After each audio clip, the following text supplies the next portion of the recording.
Aujourd'hui, défi 4 pour prendre un bon départ et mettre KO le bazar. On va parler pharmacie et médicaments. Je te donne mes 4 étapes pour bien trier et je vais aussi trier ma pharmacie à moi. Ça tombe bien, ça fait un petit moment que je ne l'ai pas fait. Alors, petit récap. Tu veux reprendre le contrôle de ta maison, mais tu ne sais pas par où commencer? Tu en as marre du bazar et de devoir toujours ranger? Je t'ai concocté un mélange de bonnes habitudes à mettre en place quotidiennement et de petites actions bien ciblées pour s'entraîner à trier et pour petit à petit retrouver une maison organisée et rangée pour de bon. Et il y a des petites fiches à télécharger pour t'aider, le lien est dans la description.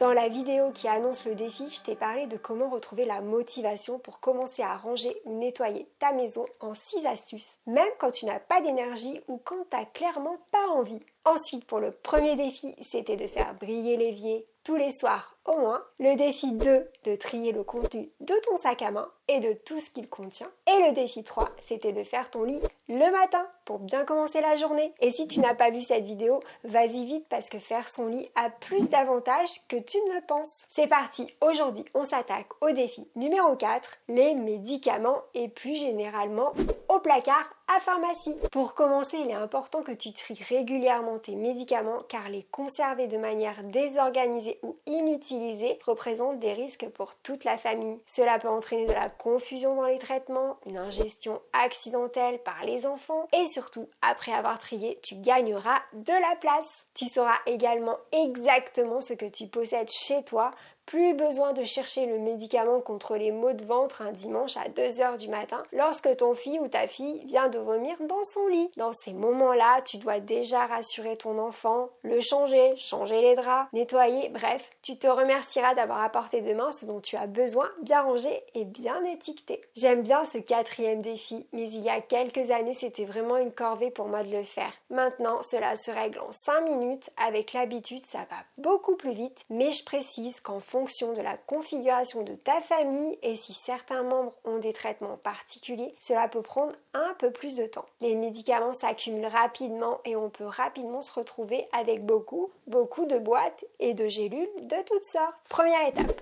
On rassemble et on étale tout sur une table. Moi, je suis sur mon lit parce que les médicaments sont dans ma chambre. Si tu as beaucoup de médicaments, commence seulement par l'armoire à pharmacie ou une seule catégorie, sinon tu peux rassembler tous les médicaments dispersés un peu partout dans ta maison. N'oublie pas ceux qui sont cachés dans la table de nuit, dans le tiroir de la cuisine, dans ton sac à main. Tu peux même récupérer ceux qui se trouvent dans ta voiture, au fond de la boîte à gants. Oui, il y a des médicaments de partout. En France, on est les champions de l'automédication et c'est pas moi qui le dis. La deuxième étape, sois sans pitié car il s'agit de ta santé. Mets de côté tous les médicaments périmés, je te parlerai de recyclage des médicaments à la fin car attention, on ne jette pas simplement dans la poubelle les médicaments. Les tubes de crème sans boîte ni notice dont tu ne sais pas à quoi ils servent, hop, on les élimine. Les traitements contre les allergies datant de 3 ans, même sentence. La demi-plaquette d'antibiotiques qu'il te reste du dernier traitement, tu t'en débarrasses. Tout ce que tu n'as pas utilisé depuis au moins 1 an, pareil, on élimine.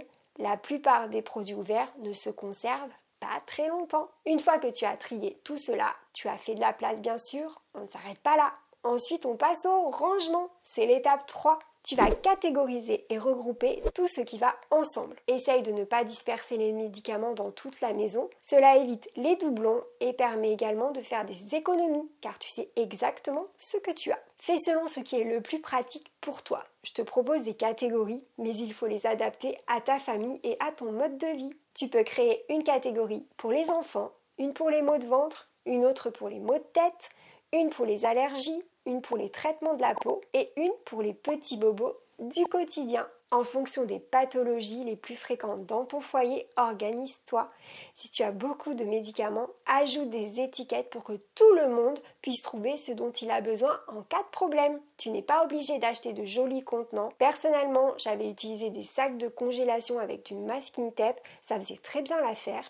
Tu peux aussi récupérer des petites boîtes à chaussures ou tout autre contenant que tu as déjà chez toi. Et dernière et 4e étape, ramène les médicaments à la pharmacie. Cyclamed s'occupe du recyclage des médicaments. Si tu as des doutes sur ce que tu peux rapporter à la pharmacie, fais une recherche sur ton moteur de recherche préféré et tape Cyclamed. Sur leur site, tout est très bien expliqué. Tu peux entrer le nom de ton médicament et ils te diront si tu peux le rapporter ou non. Surtout n'en garde pas trop au cas où. En cas d'urgence, il y a toujours une pharmacie de garde ou au pire, tu peux demander à tes gentils voisins qui seront ravis de t'aider. Maintenant, tu es prêt ou prête à relever le défi et à trier tes médicaments? N'oublie pas de les ranger le plus loin possible de tes enfants dans un endroit frais et sec. Évite donc de les placer dans la salle de bain. Oui, je sais, c'est souvent là qu'on les range. Pour exemple, les miens sont en haut de mon dressing familial dans ma chambre. Et n'oublie pas de télécharger les fiches pratiques pour t'aider, le lien est dans la description de cette vidéo. Tu vas recevoir le défi 7 jours pour prendre un bon départ et mettre KO le bazar dans ta boîte mail et vérifie tes spams parce que je suis sûrement dedans. J'espère que tu es prêt ou prête pour la suite du défi.